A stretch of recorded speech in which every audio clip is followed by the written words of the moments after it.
वाहन चालवतो त्यावेळेस आपल्याला रस्त्याच्या दोन्ही साईडनी हे रोड साईनवर लक्ष द्यायचं आहे. तर हे बघा, हे रिफ्लेक्टर आहे. रात्रीच्या वेळेस काय करतं, आपल्याला दिशा दर्शवतं. म्हणजे ज्यावेळेस त्याच्यावर लाईटचा फोकस पडतो त्यावेळेस ते आपल्याला ज्या बाजूला ॲरो दाखवला आहे त्या बाजूला वळण असतं. तर तुम्हाला प्रत्येक रोड साईनवर लक्ष द्यायचं आहे आणि काळजीपूर्वक गाडी चालवायची आहे. तर हे रिफ्लेक्टर तुम्हाला रात्रीच्या वेळेस वळण दर्शवतं. यन आहे म्हणजे नागमोडी वळण आहे. तर नागमोडी वळणाचं संकेत चिन्ह आहे. त्याच्यानंतर इथं ह्या ठिकाणी टर्न आहे, त्याच्यामुळे त्यांनी पुढे अजून 30चा स्पीड लिमिट दिलेला आहे आपल्याला, बरोबर. म्हणजे तुम्हाला प्रत्येक वाहतुकीचे हे जे संकेत चिन्ह आहे त्याच्यावर लक्ष द्यायचं आहे.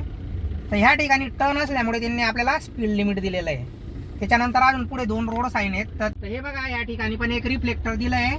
तर रात्रीच्या वेळेस ते आपल्याला दिशा दर्शवणार आहे, ते रिफ्लेक्टर आहे. आणि नंतर ते एक कर्व म्हणजे वळणचं एक संकेत चिन्ह आहे.